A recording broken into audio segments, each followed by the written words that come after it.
স্বাধীনতার 50 বছর এগিয়েছে বাংলাদেশ। পৃথিবীর বুকে বিস্ময় আমার ছোট্ট বাংলাদেশ। মুক্তিযোদ্ধা, রাজনীতিবিদ, বুদ্ধিজীবী, তাদের পাশাপাশি অগ্রযাত্রায় সবচেয়ে বলিষ্ঠ অবদান দেশের সাধারণ মানুষের, আমজনতার। আর তাই গণমানুষের কথা বলতেই আমাদের আয়োজন আমজনতা। দর্শক, যমুনা টেলিভিশনের কোনো রাজনৈতিক পরিচয় নেই, কোনো বিশেষ দলের প্রতি কোনো দুর্বলতা কিংবা দায়বদ্ধতা নেই। হ্যাঁ, আমাদের দায়বদ্ধতা আছে দেশের কোটি কোটি মানুষের প্রতি, মুক্তিযুদ্ধ, মুক্তিযোদ্ধাদের প্রতি। তাদের সামনে সত্যকে সত্য আর মিথ্যাকে মিথ্যা হিসেবে তুলে ধরাই আমাদের প্রধান কাজ। কোনো দল কিংবা রাজনীতিবিদকে আঘাত করা আমাদের লক্ষ্য নয়। আমাদের লক্ষ্য নিজেদের ভুলগুলো নিজেরা মিলে খুঁজে বের করা, এগিয়ে যাবার লক্ষ্যে বলবো আগামী সুন্দর বাংলাদেশ নিয়ে আমাদের সবার ভাবনার কথা। আর পুরো সময় আপনাদের সাথে আছে আমি রোকসানা আঞ্জুমান নিকোল। আমজনতার আজকের বিষয় ক্ষমতার আপন পর। আমাদের সঙ্গে আছেন মহিউদ্দিন আহমদ, লেখক ও গবেষক। তাকে অনেক দিন পর আমজনতা অনুষ্ঠানে পেয়েছি, আসলে রাজনীতির এই দ্বিতীয় অধ্যায়ে পেয়েছি। তার কাছে আমার অনেক কিছু জানবার আছে, কিন্তু শুরুতেই মহিউদ্দিন আহমদ আমাকে একটা কথা বলেন তো।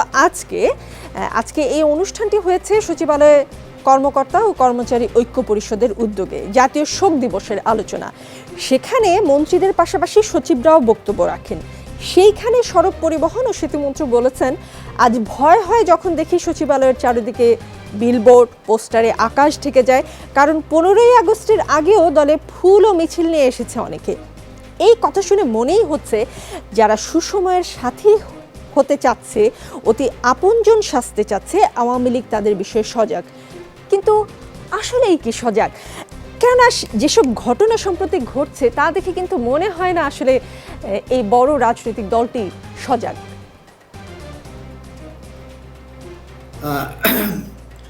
তাদেরকে দেখে আমার মনে হয় না মানুষ খুব সিরিয়াসলি নেয়। যদিও তারা নিজেদেরকে দেখাতে পারলে তারা মনে করে একটা শোডাউন করতে পারছে, নিজেদেরকে দৃশ্যমান রাখতে পারছে, টিভি ক্যামেরায়, নিউজ পেপারে আসছে।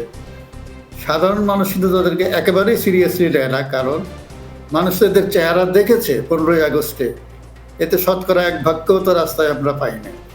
তো সুতরাং এই সরকার যখন থাকে, সরকারি দলের সাথে সম্পর্ক থাকলে আর এই ধরনের ব্যানার, পোস্টার, প্ল্যাকার্ড নিয়ে হাঁটাহাঁটি করলে অনেকেই একটা আওয়াজ দিতে পারেন যে আমি আছি ক্ষমতার সঙ্গে। তো ক্ষমতার সঙ্গে একটা থাকার মধ্যে কিছু লাভালাভের ব্যাপার আছে, কারণ এখন তো অর্থনীতিটা হয়ে গেছে অনেকটা ঠিকাদার নির্ভর। তো সুতরাং এই উন্নয়নের আরেকটা পিঠ হচ্ছে ঠিকাদারি। এই ঠিকাদারি পেতে হলে তো সরকারি দলের একটা আনুগত্য দরকার। সেখানে আছে তুমুল প্রতিযোগিতা। এই প্রতিযোগিতার জন্য আপনি দেখবেন যে একটা গ্রুপে একটা বড় ব্যানার নিয়ে যদি একটা মিছিল হতে পারতো, সে জায়গায় হয়তো মিছিল হচ্ছে 100টা ব্যানার নিয়ে 100টা গ্রুপে। তো এখানে তো অজস্র নেতা, উপনেতা, পাতি নেতা, তুমুল প্রতিযোগিতা। এবং যেহেতু সেই ধরনের কোনো বিরোধী দল বা রাজনৈতিক প্রতিপক্ষ দৃশ্যমান নাই, সুতরাং নিজেরা এগুলো করে এবং মাঝে মাঝে তারা ঝগড়াঝাটিতে জড়িয়ে পড়ে। এবং এই ব্যানারে, পোস্টারে যত্রতত্র নিজের বাড়ির দেওয়ালে থেকেও লাগায় না, সব লাগায় পাবলিক প্রপার্টিতে। শহরটা একটা আবর্জনার স্তূপে পরিণত হয়ে যায়। এটা তো দেখতেও ভালো লাগে, কিন্তু এদেরকে বোঝাবে কে? জি, এই ব্যানার পোস্টার ছেয়ে যায় শহর জুড়ে, এবং সেই ব্যানার পোস্টার সরানো নিয়ে আবার আমরা সংঘর্ষ হতেও দেখি। মঞ্জুরুল হাসান বুলবুল আছেন আমাদের সঙ্গে, সাবেক সভাপতি BFUJ-র তিনি। মঞ্জুরুল হাসান বুলবুল একজন সিনিয়র সচিব ও তার স্ত্রীর ব্যাগ টানছেন কক্সবাজার জেলা আওয়ামী লীগের সাধারণ সম্পাদক, পৌর মেয়র আর পৌর আওয়ামী লীগের সাধারণ সম্পাদক। এমন একটা খবর ছবি সহ ঘুরছে সামাজিক যোগাযোগ মাধ্যমে। আবার একজন সিনিয়র সচিবের একটি ছবি, তিনি কিছু অস্ত্র নিয়ে ছবি তুলেছেন, ছবি দেখে মনে হচ্ছে অস্ত্রগুলো তার। এমন একটি ছবিও আমরা সামাজিক যোগাযোগ মাধ্যমে দেখি, আমরা যখন মাস্তান, এইরকম একটি শিরোনামে। ছবিগুলো তখনই আসলো যখন বরিশালে ইওনো ও মেয়রের ঘটনাটি ঘটলো। আপনার কি মনে হয় এসব ছড়ানোর পেছনে কোনো উদ্দেশ্য আছে, নাকি আসলেই কোনো আমলা ক্ষমতার অপব্যবহার করছে, আর সেই খবর ফাঁক ফোকর দিয়ে ঠিকই আসলে প্রকাশ পেয়ে যাচ্ছে? পেছনে কোনো নেপথ্য কারণ আছে কিনা সেটা অনুসন্ধানের বিষয়। সুনির্দিষ্ট কোনো কারণ আমার সামনে নেই।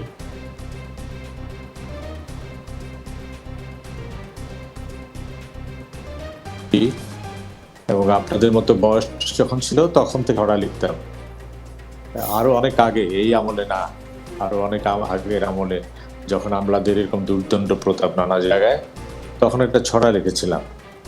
ছড়াটি 4 লাইনের ছড়া, একটু শোনাই আপনাদের। সেটি ছিল, সংবিধান বলে তাহারা হচ্ছেন প্রজাতন্ত্রের কামলা, কিন্তু আসলে সংবিধান বলে তাহারা হচ্ছেন প্রজাতন্ত্রের কামলা, কিন্তু তারা গাছেরটাও খান তলারটাও কোরআন, তাহারা কতিপয় আমলা। শহীদ কাদের একটা কবিতা আছে, কতিপয় আমলার স্ত্রী।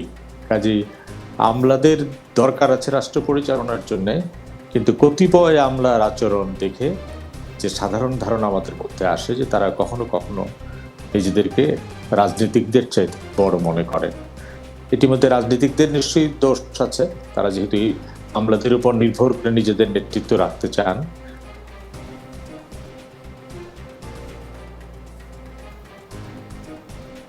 মনে করে যে এই রাজনীতিকরা তাদের উপর নির্ভরশীল।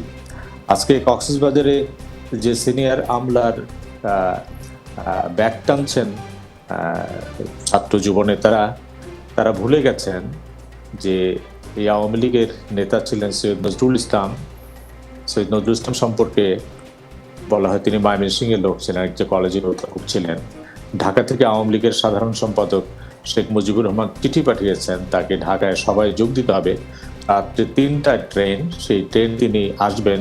বাসা থেকে বের হয়েছেন, জনশূন্য রাজপথ, তিনি ঘাড়ের মধ্যে তার সুটকেসটি নিয়ে 3 মাইল 3.5 মাইল কলেজ রুট থেকে ময়মনসিংহ স্টেশনে এসেছিলেন।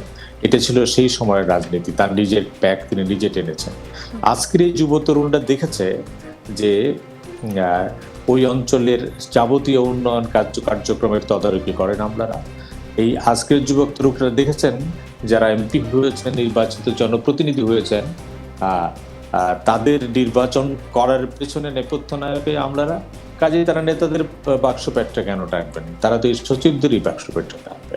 কাজে এটি আমলারা, যেটি পররাষ্ট্রমন্ত্রী মহোদয় বলেছেন যে বেগমপাড়ায় খালি আপনি ব্যবসায়ীদের কথা বলেন, রাজনীতিবিদদের কথা বলেন, আমার কাছে তো হিসেব আছে সবচেয়ে বেশি হচ্ছে আমলাদের।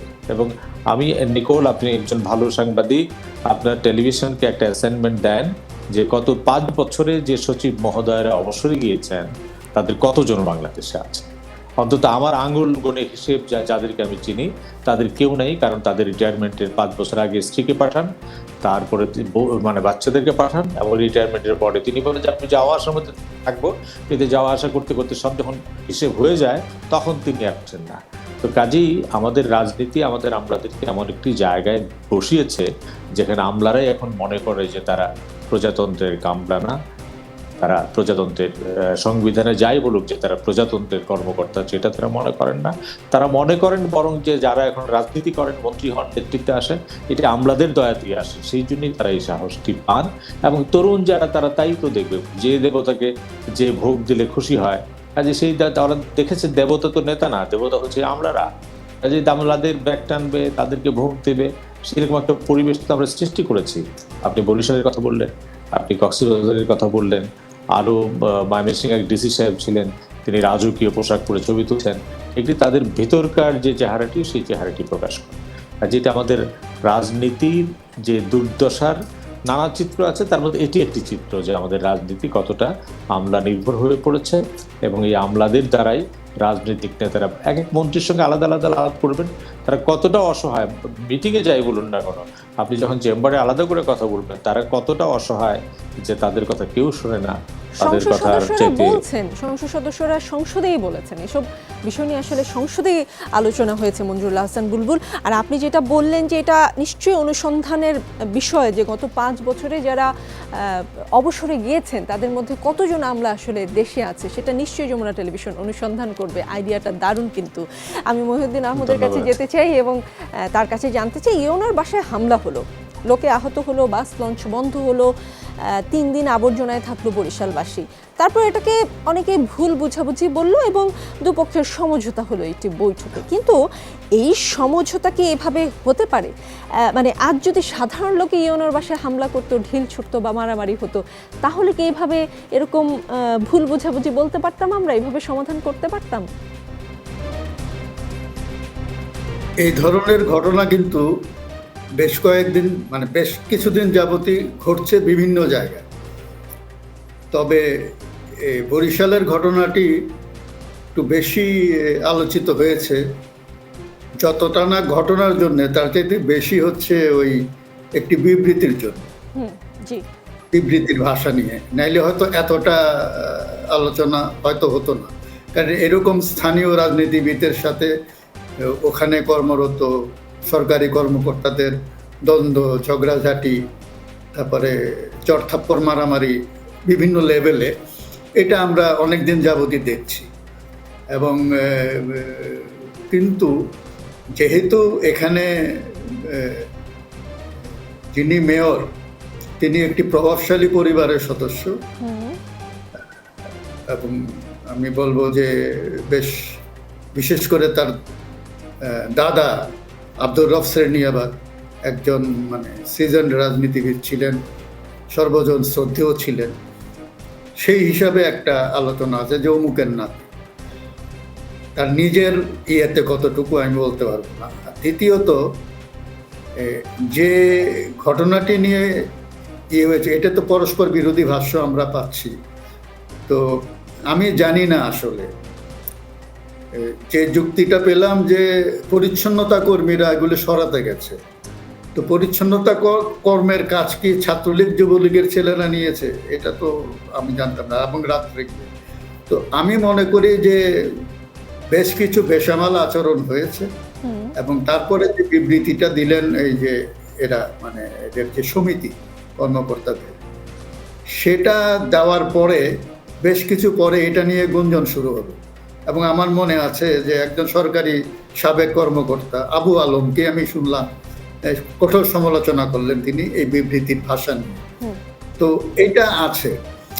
তারপরে ওই এক দেখা গেল যে ওই সাংবাদিককে পেটাচ্ছে একজন ডিসির সামনে তার অধীনস্থ কর্মকর্তারা, এনডিসি এবং অন্যরা। তো সুতরাং এগুলো অনেক জায়গায় হচ্ছে, নানানভাবে হচ্ছে। আমি এগুলোকে একটা দুটো ঘটনা ঘটলে আমরা বলতে পারি এগুলো বিচ্ছিন্ন ঘটনা, কিন্তু এগুলো নিয়মিত ঘটনায় হয়ে গেছে। এখন আমি বলবো যে এখানে আমলাদের বা সরকারি কর্মকর্তাদের ক্ষমতার উৎস আর রাজনীতিবিদদের ক্ষমতার উৎস কিন্তু এক জায়গায়, বিশেষ করে সরকারি দলের উৎস কিন্তু এক জায়গায়।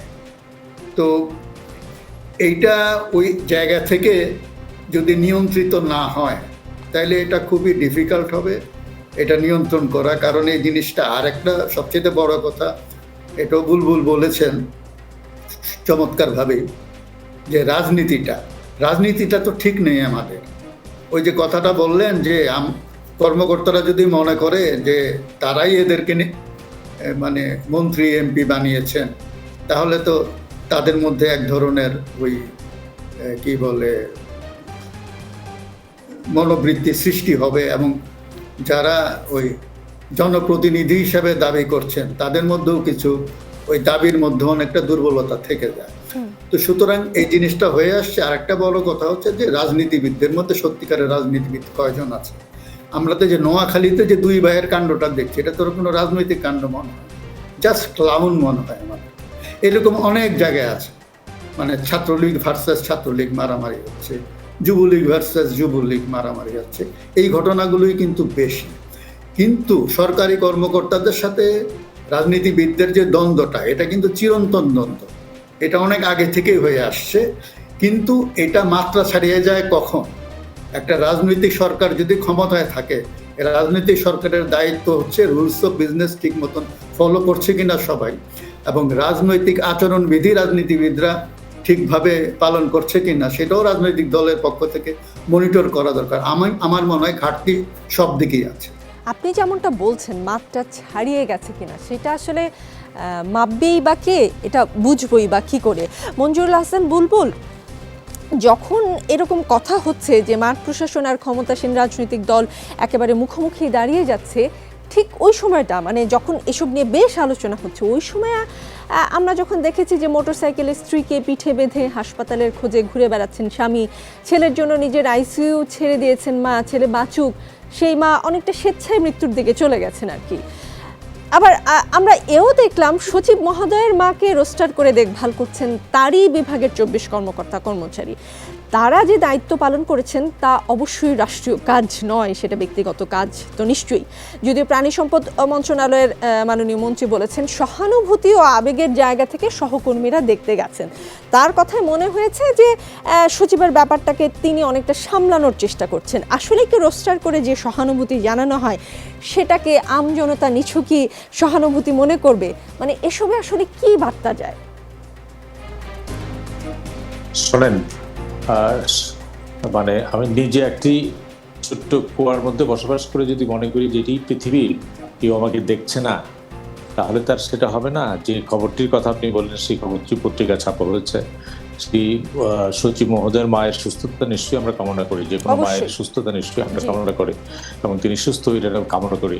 একজন সরকারি কর্মকর্তা হিসেবে তার মা সুস্থ থাকবে কামনা করি। তার অফিসে কেউ যদি আসলেই দেখতে যায় তাতেও আমাদের কোনো আপত্তি নাই। কিন্তু সংবাদপত্রের সাংবাদিকদের হাতে যখন রোস্টার ডিউটিটি আসে, কার কয়টা তখন ডিউটি পালন করতে হবে, সেটা তো একটু বাড়াবাড়ি নয়, একটু না, অনেকটাই বাড়াবাড়ি। হয়তো এখন ছোট কর্মচারী বলে সেই তার পিএসের উপর যে দায় চাপিয়ে দিবেন, কিন্তু সহানুভূতিরও তো একটা মাত্রা আছে। এখন পিএস সাহেবের এতটাই দরদ উঠলো যে তার বড় কর্মকর্তাকে, তার বসের মাকে বসকে সন্তুষ্ট করার জন্য তাই তিনি একটা রোস্টার তৈরি করে দিলেন এবং এই বস নিশ্চয়ই তার মায়ের কাছে যান এবং তিনি যখন দেখেন তার দপ্তরের কর্মচারী আছে, এরকম যদি হতো সমস্ত দপ্তরে, তাহলে তো আমাদের বাংলাদেশে সেটা সোনায় সোহাগা হতো যে সচিবের মাকে দেখার জন্য সরকারি কর্মকর্তারা যাচ্ছেন, আবার মন্ত্রী মহোদয়ের স্ত্রীকে দেখার জন্য তার দপ্তরের সমস্ত সচিব মহোদয়রা যাচ্ছেন। তাহলে তো একটা খুব ভালো একটা মানবিক সমাজের দিকে আমরা দেখতাম আমরা। কিন্তু মানুষকে তো বোকা বানানোর কোনো দরকার নাই। কাজটা বাড়াবাড়ির জায়গায় যাচ্ছে এই কারণের জন্যে যে কোনো কিছুর দৃশ্যমান বিচার হচ্ছে না। যেটা মহিউদ্দিন আহমেদ বলার চেষ্টা করলেন, কুড়িগ্রামের দেশেই তার নিজের নামে একটা সরোবর বানিয়েছেন। কুড়িগ্রামের একজন ঢাকা ট্রিবিউনের সাংবাদিক, সেই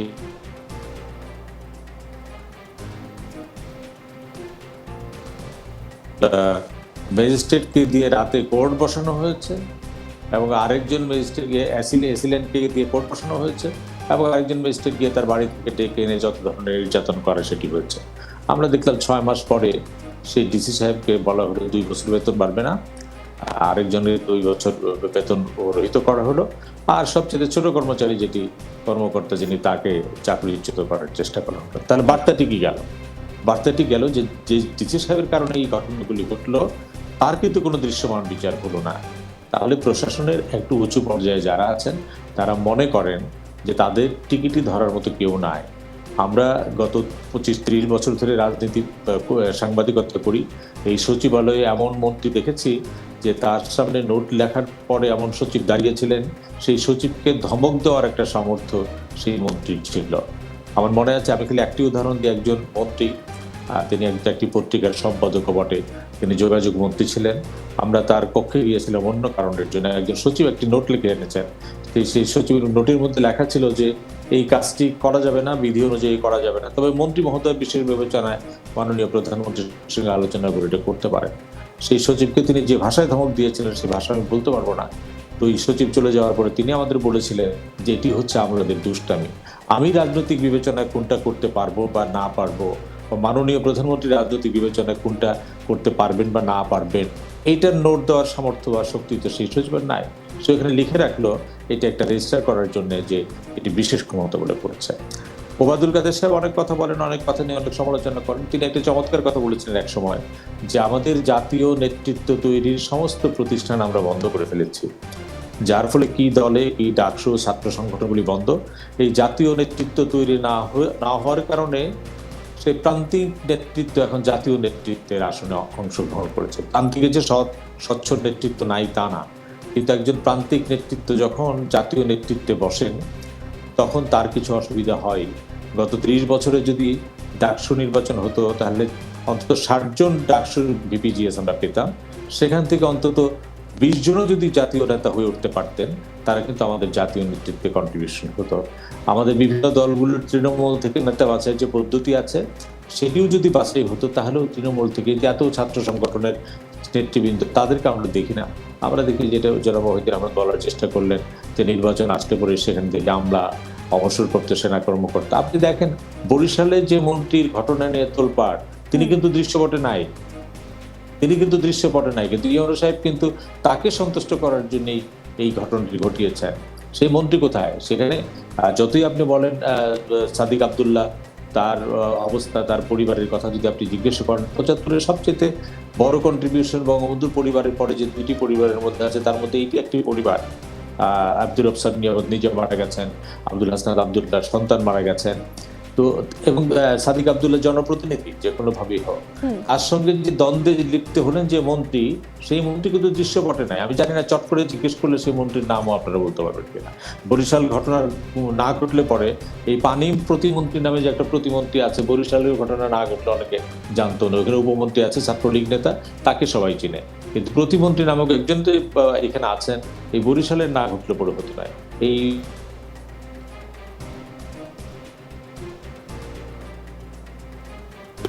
বলেছেন যে অতি আনুগত্য দেখানোর দরকার নাই। ইউনূস সাহেব অতি আনুগত্য দেখাতে গিয়ে, মন্ত্রীর পক্ষে অতি আনুগত্য দেখাতে গিয়ে ঘটনা ঘটিয়েছেন, এই প্রশ্ন তো উঠছে। তো কাজেই এইখানে প্রশ্নটি হচ্ছে, আমি আবারও বলি যে আমি যে কথাটি বলতে চাই যে রাজনীতির মধ্যে কালকে আমরা বলছিলাম যে বঙ্গবন্ধুকে একটা আলোচনা অনুষ্ঠানে 1972 সনের 16ই জুন বঙ্গবন্ধু এসেছিলেন ঢাকায় জাতীয় প্রেস ক্লাবে, ঢাকা সাংবাদিক ইউনিয়নের অনুষ্ঠানে। সেখানে তিনি একটা লিখিত বক্তব্য দিয়েছিলেন। সেখানে তিনি একটি বলেছিলেন যে রাজনীতির একটা নীতি আছে, সাংবাদিকতারও একটা নীতি আছে। সেই নীতিটা যদি আমরা সবাই মানি তাহলে আর কোনো গণ্ডগোল হয় না। আমার মনে হয় এর সঙ্গে যোগ করা উচিত যে আমলাতন্ত্রের একটা নীতি আছে, থেকে সার্ভিস রুলে সে চলে। ওই নীতিটা যদি তারা মানে, তারা যদি তাদের যে ডিফাইন্ড টেরিটরি আছে সেই ডিফাইন্ড টেরিটরির বাইরে যদি না যায়, তারা নিশ্চয়ই এক্সিকিউটিভ হিসেবে নিশ্চয়ই একটা ক্ষমতাধর জায়গাটাতে আছে, কিন্তু মন্ত্রণালয়ের স্পোক্স পার্সন বা সিইও কিন্তু মন্ত্রী, সচিব না। এটি কিন্তু সংসদে আলোচনা হয়েছে যে ওই ডিফাইন্ড টেরিটরিতে যদি কেউ সবাই থাকে যার যার জায়গায়, তাহলে সমস্যা হয় না। কিন্তু আমরা দেখছি যেখানে জাতীয় নেতৃত্বের দুর্বলতা, রাজনীতির দুর্বলতার কারণের জন্য সচিবরা বা আমলারা কখনো কখনো মঞ্জুরুল হাসান বুলবুল যে দুর্বলতা বা সীমাবদ্ধতার জন্যই আসলে যে কেউই মাত্রার বাইরে গেলে, সীমার বাইরে গেলে, নীতির বাইরে গেলে সেটা কখনোই তো সুফল বয়ে আনার কথা না। মহিউদ্দিন আহমদ যে মানুষটি হাসপাতালে প্রিয়জনের জন্য একটি বেড জোগাড় করতে পারেনি অক্সিজেন সিলিন্ডার জোগাড় করতে, অসহায় হয়ে কেবল সৃষ্টিকর্তাকে ডেকেছে, সেই অসহায় মানুষগুলোর মনে হতে পারে না আজ ক্ষমতা আছে বলেই ক্ষমতাবানেরা প্রিয়জনের জন্য অসম্ভবকে সম্ভব করে। অক্ষমতার জ্বালাধরা চোখে ক্ষমতাবানের ভালোবাসাকে বা সহানুভূতিকে, যেই সহানুভূতি নিয়ে সচিবের মাকে দেখতে গেলেন সবাই, তাদের নিরীহ মনে হবার কোনো কারণ আছে কিনা? এই ভালোবাসা বা সহানুভূতিকে নিরীহ চোখে দেখার কোনো কারণ আছে কিনা? না, এটা তো মানে স্পষ্টতই বোঝা যায় যে আমি খুব মানে ভদ্র ভাষায় যদি বলি, মানে পরিমিতি বোধের মানে চূড়ান্ত অনুপস্থিতি। মানে কখন কি করতে হবে এই বোধটা নাই। এখন কি করবেন? এই যে কিছুদিন আগে এবার কেয়ার হাসপাতালে বেগম খালেদা জিয়া গেলেন টিকা নিতে, তো সেখানে কয়েক হাজার বিএনপির কর্মী জড়ো হয়ে গেল, রীতিমতো একটা হইচই। এতগুলি লোক যদি হাসপাতালে ঢুকে যায় তাহলে হাসপাতালের কি অবস্থা হবে? পরে গাড়ির ভেতরে এসে তাকে টিকা দেওয়া হবে।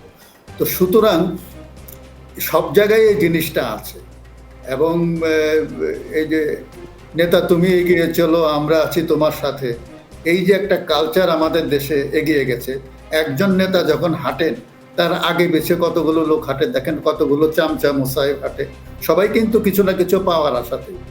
তো আমলাদের মধ্যেও এই জিনিসটা আছে এবং সবাই চায় যে আমার উপরওয়ালাকে একটু খুশি করলে আমার জন্য ভালো হবে। তো এখানে আমি দুই দিকেই দেখি আসলে একই ধরনের সমস্যা। তারা নিজেরা হয়তো তাদের মধ্যে দ্বন্দ্ব একটা হতে পারে রাজনীতিবিদ ভার্সেস প্রশাসন। আমরা তো পুরো পাকিস্তান আমলে এবং বাংলাদেশের একটা বড় একটা সময় আমরা দেখেছি যে মানে ব্যুরোক্রেসি পলিটিক্যাল সিস্টেমের উপরে সুপ্রিমেসি করেছে। পাকিস্তান আমল তো প্রায় পুরো সময়টাই আমি বলবো। এখন বাংলাদেশে ৭২ সালে আমরা দেখলাম যে প্রথমবারের মতন একটা রাজনৈতিক ব্যবস্থার অধীনে সবাই এসছে, কিন্তু সেটা ছিল খুবই ক্ষণস্থায়ী। তারপরে ওই কালচারটা যদি চালু থাকতো ১ দশক ২ দশক ৩ দশক, আমরা যদি ভারতের সঙ্গে তুলনা করি উইথ অল লিমিটেশনস, ওখানে কিন্তু কেউ চিন্তাও করতে পারে না এই ধরনের। আবার ওখানে মন্ত্রীদের যোগ্যতা নিয়েও আমি বলবো যে আমাদের সাথে তুলনা করলে হবে না। ওদের মন্ত্রীদের কথা, ওদের লেখা বইটুই যখন আমরা পড়ি, আমরা দেখি, তো তুলনা করা যাবে না। কিন্তু আমাদের এখানে যেহেতু এটা রুট নিতে পারেনি, যার ফলে বিভিন্ন জায়গায় এই দুর্বলতাগুলো, অ্যানোমালিসগুলি রয়ে গেছে। কিন্তু নেতৃত্বটা তো আসতে হবে রাজনীতির মাধ্যমে, তারা দিবেন। এখন তো আমি দেখি যে রাজনীতিটা নাই, সব কিছুর মধ্যে শুধু বলে যে প্রধানমন্ত্রী এটা বলবে, প্রধানমন্ত্রীর সাথে আলোচনা করে এটা করবো। তো একজন ব্যক্তির পক্ষে কি সবকিছু দেখা পৃথিবীতে সম্ভব? কারো পক্ষে সম্ভব না, একমাত্র ঈশ্বর পারেন সবকিছু দেখতে।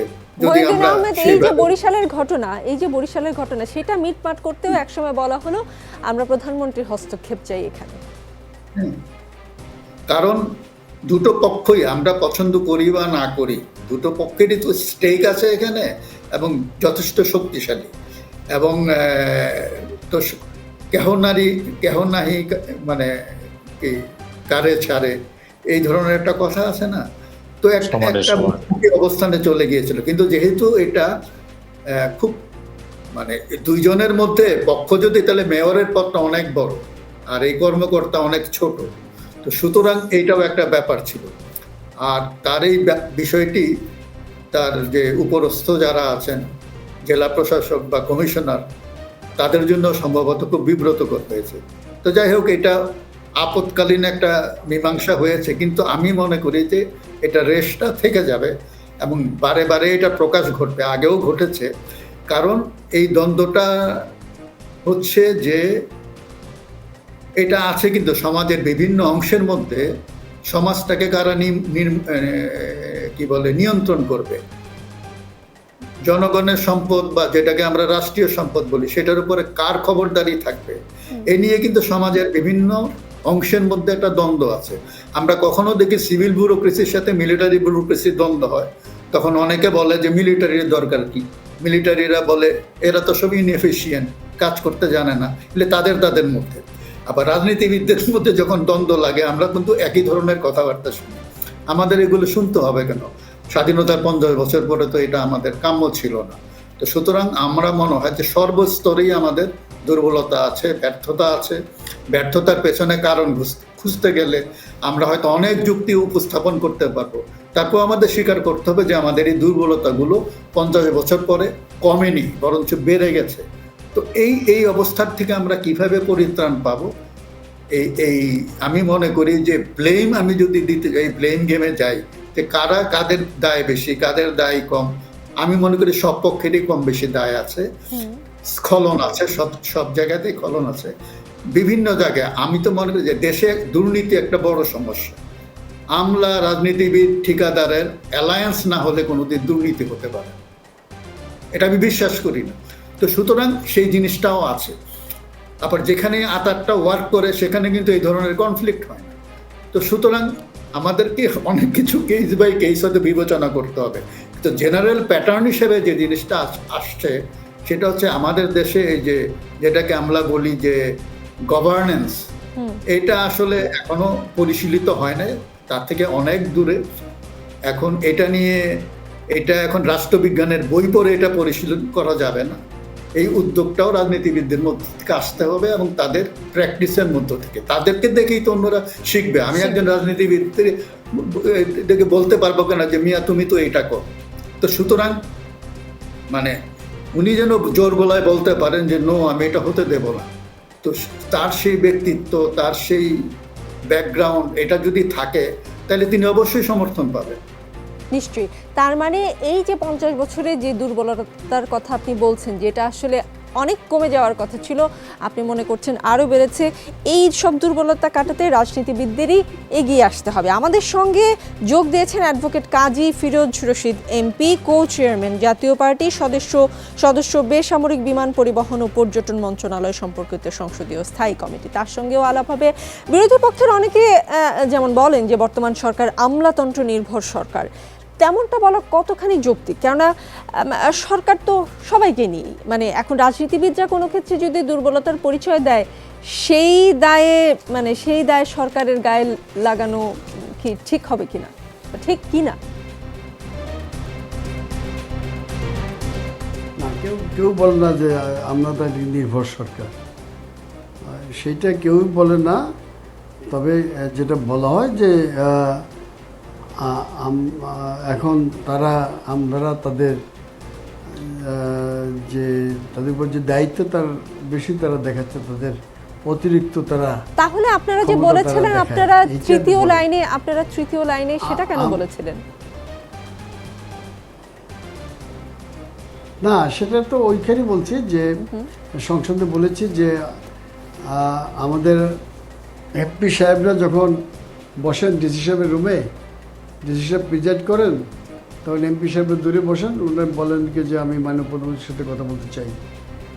এইটা আমাদের কাছে অড লাগে, কারণ এখানে যদি কথা বলতে হয়, ডিসি অফিসে একজন মন্ত্রী সাহেব জেলার দায়িত্বে থাকেন, উনি প্রিজাইড করেন, তো হবে এখানে রিলিফ কাজ, রিলিফ অপারেশন সব কিছু করবে অ্যাডমিনিস্ট্রেশন। কিন্তু যখন কোনো জেলা কোঅর্ডিনেশন মিটিং হবে, আইন শৃঙ্খলা মিটিং হবে, তখন যদি মন্ত্রী সাহেব থাকেন এবং সেখানে এমপি সাহেবও থাকেন, ডিসি সাহেব, এসপি সাহেব থাকেন, এটা ভালো হয়। মন্ত্রীর নেতৃত্ব হইলে এটা ভালো হয়। কিন্তু সেখানে সেই দায়টা কি কেবলই আমলাদের ক্ষমতা বেড়ে গেছে বা তারা ক্ষমতা প্রদর্শন করছে সেটা, নাকি সেখানে কি রাজনীতিবিদদের কোনো দুর্বলতা নেই? আমাদের দুর্বলতা তো আমাদের কাছে ধরা পড়ে না যে আমরা কি দুর্বলতা করলাম। দুর্বলতা করলে তো ধরেন এটা একটা গণতান্ত্রিক সরকার, নির্বাচিত সরকার, আমরা জনপ্রতিনিধি, জনগণের কাছে আমরা দায়বদ্ধ। আমাদের যারা সরকারি কর্মকর্তা আছেন, নিঃসন্দেহে তারা তাদের যোগ্যতা মেধা দিয়ে এখানে আসছেন, তারা তাদের দায়িত্ব পালন করে আবার তারা চলে যাবেন। 2 বছর পরে তারা স্থান ত্যাগ করে আরেক জায়গায় চলে যাবেন, প্রফেশনে যাবেন। কিন্তু একজন জনপ্রতিনিধি, উনি জনপ্রতিনিধি থাকুক আর না থাকুক, তাকে কিন্তু ওই এলাকায় থাকতে হবে, জনগণের মাঝেই থাকতে হয়। জনগণের কাছে তাকে দিনে এবং রাতে জবাবদিহি করতে হয়। আপনি যে মুহূর্তে আমার সাথে কথা বলতেছেন, এরপরেও আমার সাথে 4 জন লোক আসবে দেখা করতে, করার মধ্যে তাদেরকে আবার বিদায় দিতে হবে। এটা হচ্ছে আমাদের সাথে তাদের পার্থক্য। এখানে কোনো অসুবিধা নাই। জি, আমরা কি তাকে শুনতে পাচ্ছি না এমন কিছু? হ্যাঁ, আমরা তাকে শুনতে পাচ্ছি না। আমি মহিউদ্দিন আহমেদের কাছে যাই এবং সম্প্রতি আরেকটা বিষয় নিয়ে খুব বেশি আলোচনা হচ্ছে, সেই বিষয়ের সাথে আরও কিছু বিষয় সংযুক্ত করতে চাই। কাঠগড়ায় ফোনে কথা বলেন ওসি প্রদীপ। সিআইডি সদস্য মা ছেলেকে অপহরণ করে, কিছুদিন পরপর মদের বোতল সামনে সাজিয়ে আলোচিত সমালোচিত ব্যক্তিদের আটক করা হচ্ছে। একসময় ক্রসফায়ার নিয়ে বেশ আলোচনা হয়েছে। মানে এখন যেসব ঘটনা ঘটছে, তাতে করে কি ক্রসফায়ার আর এই যে মদের বোতল ঘটনাগুলোর মধ্যে যে কেউ যদি চায় তাহলে কি মিল খুঁজতে পারে, মিল পাওয়া যায়?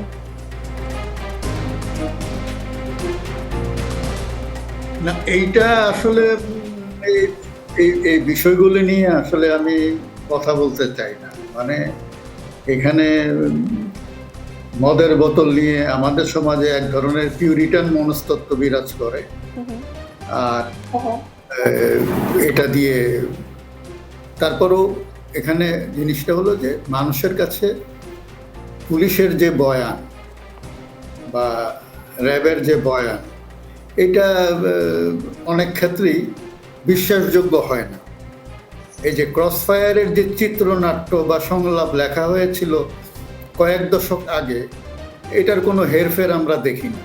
প্রতিটি বারে কিন্তু একই ধরনের চিত্রনাট্য। ফলে যে সামান্যতম যে বুদ্ধির পরিচয় দিতে হবে এগুলি এই প্রেস বিজ্ঞপ্তি দেওয়ার সময়, সেটাও তাদের মধ্যে কাজ করে না। সুতরাং এগুলো বিশ্বাসযোগ্যতা নিয়ে প্রশ্ন আছেই। মানে সবসময় দেখা যায় যে এই যে তাদের ভাষায় যারা দুর্বৃত্ত, তাদের আক্রমণ থেকে আত্মরক্ষার জন্য বা তাকে ছিনিয়ে নেওয়ার জন্য অন্যরা এসে গোলাগুলি করে, তারপরে সে মারা যায়। তো এইগুলি সব জায়গায় একই রকম হচ্ছে। আর এটা তো আমরা দেখেছি অনেকগুলো ক্ষেত্রে, আমরা কিন্তু দেখেছি যে কারো কাছে ইয়াবা রেখে বা এই ধরনের কিছু রেখে তারপরে তারে গ্রেপ্তার করা, পরে এটা ধরাও পড়া। ফলে হচ্ছে কি, যেগুলো একেবারে জেনুইন কেস, মানে ব্যক্তিটি হয়তো রিয়েলি অপরাধী, সে অনেক সময় ধরা ছোঁয়ার বাইরে থেকে যায়। একটা জিনিস আমি বললি যে ইয়াবা নিয়েই যদি আমি কথা বলি, তো এ তো আমরা সবাই জানি বা আমরা গণমাধ্যমে দেখেছি, এটা টেকনাফ থেকে আসে। মানে এতদিন আসতো, আমি জানি না দেশের ভিতরে এখন এটা ফ্যাক্টরি জিঞ্জিরা টিঞ্জিরা কোথাও হয়েছে কিনা। তো ওখানে তো এটার দায়িত্ব হলো বর্ডার বিজিবি। ওইটা ওখানে না ধরে আমি কেন এটা ওই মিরপুরে ধরছি বা কি বলে শাহজাহানপুরে ধরছি, মানে ব্যাপারগুলো কিন্তু এখানে। তো সুতরাং প্রত্যেকে যদি যার যার কাজটি করতো তাহলে এটা হতো না।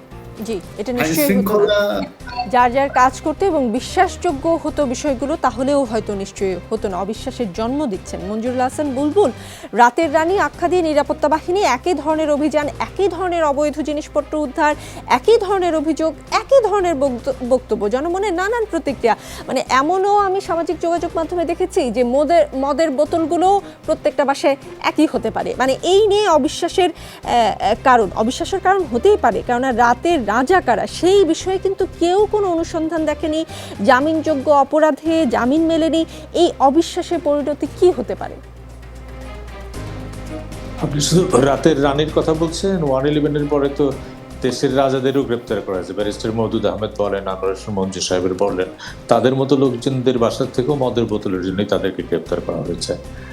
এখন আমি সেদিন একটা নিউজে দেখছিলাম, আমি জানি না ঘটনার সত্যতা, যে বাংলাদেশের মাদক আইন নাকি খুবই শক্তিশালী আইন। এই আইনে আপনার জেল, জরিমানা, মৃত্যুদণ্ড পর্যন্ত হতে পারে। কিন্তু আজ পর্যন্ত বাংলাদেশে মাদক নিয়ন্ত্রণ আইনে কোনো ব্যক্তির সাজা হয় নাই। তাহলে এই যে আমরা শুনি যে তাকে ইয়াবা সহ ধরা হলো, তাকে এটা সহ ধরা হলো, এই মাদক সহ ধরা হলো, এটা শেষে কোথায় যায়? আমরা তো শেষটা পর্যন্ত খুঁজি না। কিন্তু এই ঘটনা যদি সত্যিই হয় যে বাংলাদেশে মাদক নিয়ন্ত্রণ আইনে আজ পর্যন্ত কারো কোনো সাজা হয় নাই, তাহলে পরে এত মাদক উদ্ধার হলো, এর বাড়ি থেকে উদ্ধার হলো, রাতের রানী থেকেই হোক, রাতের রাজার থেকেই হোক, কারো তো কোনো সাজা হয় না। কাজে যেটা জনাব মহিউদ্দিন সাহেব বলছিলেন যে গল্পের শুধুমাত্র দৃশ্যপট বদল হয়েছে, কিন্তু গল্পের শুরু এবং শেষটা একই, যে কাউকে ফাঁসাতে হবে, ফাঁসানোর জন্যে চূড়ান্ত বিচার হলো ক্রসফায়ার, আর এখন আপাতত ধরার জন্য হলো এই মাদক। তো কাজেই যদি মাদকের একটা ভয়াবহ ছোবল বাংলাদেশে আছে, সেটা নিয়ে তো অভিযান আছে, কিন্তু কোনো ব্যক্তিরই যদি সাজা না হয়, কি সাপ্লায়ার, কি গ্রহীতা, কি বিক্রেতা, তাহলে পরে আইনের অস্তিত্বই কি? এই যে এত এত গল্প শুনি, যখনই কোনো মানে বিত্তবান লোকজনের ছেলে মেয়েদেরকে গ্রেপ্তার করা হয়, এখন আপনি যেটি বলছেন গ্ল্যামার জগতের দেরকে গ্রেপ্তার করা হয় এটির জন্যে, তা আমরা দুই একটা কেস একটু দেখতে চাই যে এটি আসলে এই মাদক কোত্থেকে আসলো, কারা সাপ্লাই দিল, কে খেলো। এবং মাদক নিয়ন্ত্রণ আইন নামে বাংলাদেশে যে আইনটি আছে, সে আইনের দুই একজনের সাজাটা হোক না। দুই একজনের সাজা হলে তাহলে আমরা বলতে পারবো যে না, আইনের যথাযথ প্রয়োগ হচ্ছে। আর যদি তা না হয় তাহলে এটা গল্পই হয়ে থাকবে। মানুষ গল্প বলে কেউ বিশ্বাস করবে, গল্প দর্শক বিশ্বাস করতে হবে, এটা অবিশ্বাসের কারণই হয়ে থাকবে। অ্যাডভোকেট কাজী ফিরোজ রশিদ এমপি, নিন্দুকেরা বলে যে নায়িকার বাসায় মদের বোতল আসলে কাঠি লজেন্সে ছেলে ভুলানো গল্পের মতন। মানে গত 1.5 বছরে স্বাস্থ্য খাতে এত অনিয়ম, দুর্নীতি ও অব্যবস্থাপনা কতজনই বা আসলে সাজা পেয়েছে? মানে বিশ্বের কত দেশে আমরা দেখেছি স্বাস্থ্য কর্তাদের বরখাস্ত বা পদত্যাগের ঘটনা ঘটলো, আর আমাদের এত বড় ল এর মধ্যে আমরা যেমন তেমনই থেকে গেলাম। নিন্দুকের এই কথাগুলো কি সত্য? এ নিয়ে তো আপনারাও সংসদে কথা বলেছেন, আপনারাও তো আসলে পারতেন সরকারের উপর আরও চাপ প্রয়োগ করতে। আপনারাও কি আপনাদের দায়িত্বে কোথাও অবহেলা করেননি?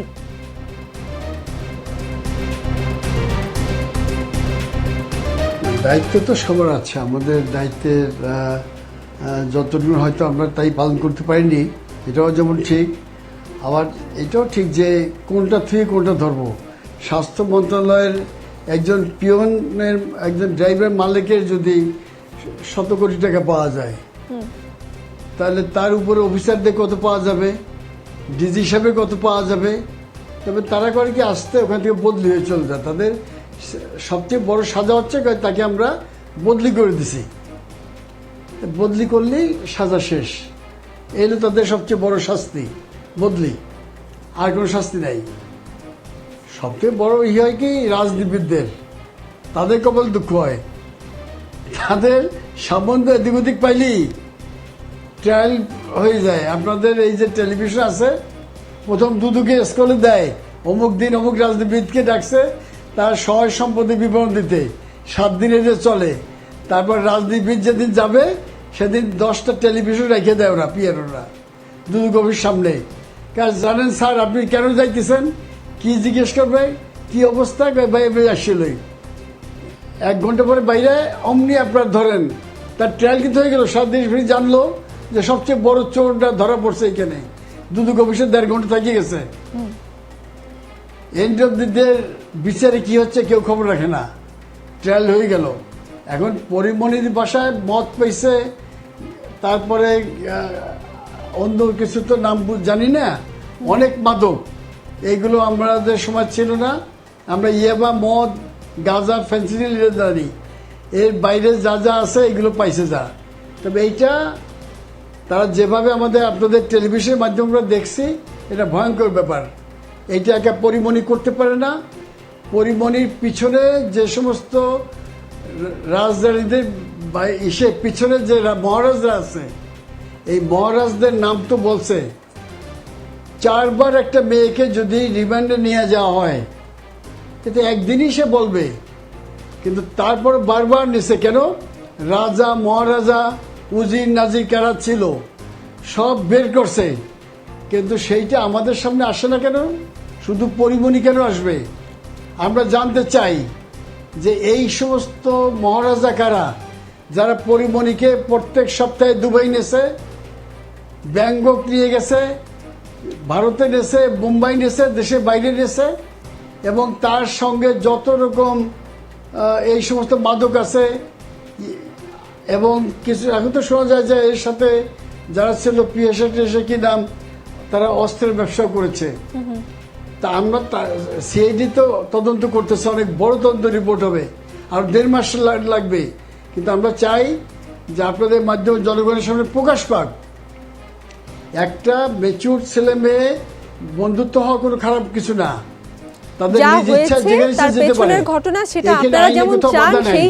সেই চাওয়া বাধাটা থেকে হলে জোর যদি দাবিটাও তাদের কাছে অস্ত্র পাওয়া যায়, কাজী মাদক পাওয়া যায়। ফিরোজ সেই দাবিটাও আপনারা জোর গলায় বলবেন আপনাদের কাছ থেকে, রাজনীতিবিদদের কাছ থেকে। আমরা নিশ্চয়ই আরো শক্ত অবস্থান আশা করি। মঞ্জুরুল হাসান বুলবুল, আপনার কাছে জানতে চাই, যেটা অ্যাডভোকেট কাজী ফিরোজ রশিদ বলছিলেন যে ট্রায়ালের আগেই এক ধরনের মিডিয়া ট্রায়াল হয়, এসব ঘটনায় আমরা অধিকাংশ সময় দেখছি ব্যক্তির গোপনীয়তা, ব্যক্তিগত স্বাধীনতার বিষয়টি অবহেলিত হচ্ছে, মানে ফোন আলাপ ফাঁস হচ্ছে, মানে এইটা একদম ট্রেন্ড হয়ে গেছে। এই ট্রেন্ডগুলোকে আপনি কিভাবে দেখেন? একদমই ছোট করে বলতে হবে। না, এটি ধরেন দুরকম। যখন প্রশাসন ক্যাডারের বা জুডিশিয়াল ক্যাডারের একজন ম্যাজিস্ট্রেট ধরা পড়লো মাদক সহ বরিশালে, তখন কোর্ট সঙ্গে সঙ্গে রায় দিল যে এইরকম কেসে প্রমাণিত না হওয়ার আগে পর্যন্ত তাকে ছবিতে আনা যাবে না, তার হাত করা পড়ানো যাবে না। কিন্তু অন্যদের বেলায় দেখা গেল যে তাকে নিয়ে প্রেস কনফারেন্স করা হচ্ছে। তো এটি দুই রকম হলো না। যদি জনাব কাজী ফিরোজ রশিদ যথার্থই বলেছেন যে আমার বিরুদ্ধে কোনো অভিযোগ থাকলে তদন্ত হোক, তদন্তে দোষী সাব্যস্ত হলে আমার হাত করা পড়ান, জেল দেন, ফাঁসি দেন, তখন তো গোটা জাতি জানবেই। কিন্তু আমি বাংলাদেশেই দেখেছি যে জুডিশিয়াল এক অফিসের, মানে এক ম্যাজিস্ট্রেটকে যখন এই মিডিয়া এরকম করলো, তখন বিচার বিভাগ বললো যে না, এরকম কোনো সামনে আনা যাবে না, মিডিয়ার সামনে আনা যাবে না, মিডিয়ার সামনে নাম বলা যাবে না, মিডিয়ার সামনে হাত করতে দেখানো যাবে না। কিন্তু এই পুলিশই তো দেখছি আমরা বিশেষ বিশেষ লোকজনকে সামনে নিয়ে আসছে, মিডিয়ার সামনে নিয়ে আসছে। আর যখন আপনি পুলিশ চায় যে এটা প্রকাশ হোক, তখন তো মিডিয়ার এটা আধেও এটা কন্টেন্ট। তো কাজে মিডিয়ার প্রেস কনফারেন্স করে যখন বলা হয় যে এই জিনিস পেয়েছি আমরা, পরিবহনের ক্ষেত্রে তো তাই হয়েছে।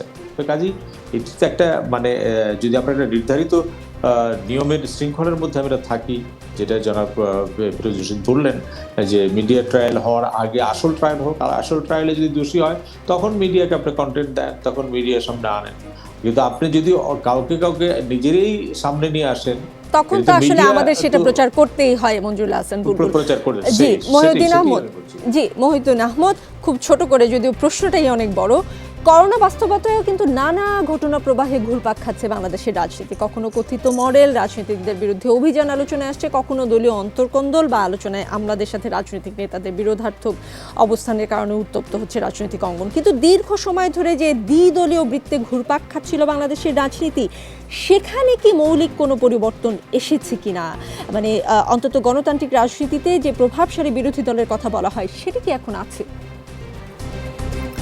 না, আমরা যদি পশ্চিমের বা আমাদের আরো পূবের মানে টেকসই গণতন্ত্রের অভিজ্ঞতাগুলো দেখি, সব জায়গায় কিন্তু দ্বিদলীয় রাজনীতি, অর্থাৎ জনগণকে এটা একটা মেসেজ দেয় এবং একটা অপশন দেয় যে যদি একটি দল তার পারফরমেন্স দিয়ে জনগণকে সন্তুষ্ট করতে না পারে, জনগণ তার অপশনটা এক্সারসাইজ করে আরেকটা দলকে ক্ষমতায় আনে। তো ইউরোপের, নর্থ আমেরিকার বহু দেশে এরকম, এটা খুবই কিন্তু আমাদের এখানে কিন্তু দ্বিদলীয় রাজনীতি গড়ে ওঠেনি। এখানে দুটো বড় দল এসছে, কিন্তু পরস্পরের প্রতি নির্মূলের রাজনীতি করতে গেছে। তো নির্মূলের রাজনীতি করতে গিয়ে এক সময়ে আমরা দেখলাম একটা বড় দল হোঁচট খেয়ে এখন একেবারেই মানে লেজে গোবরে অবস্থা।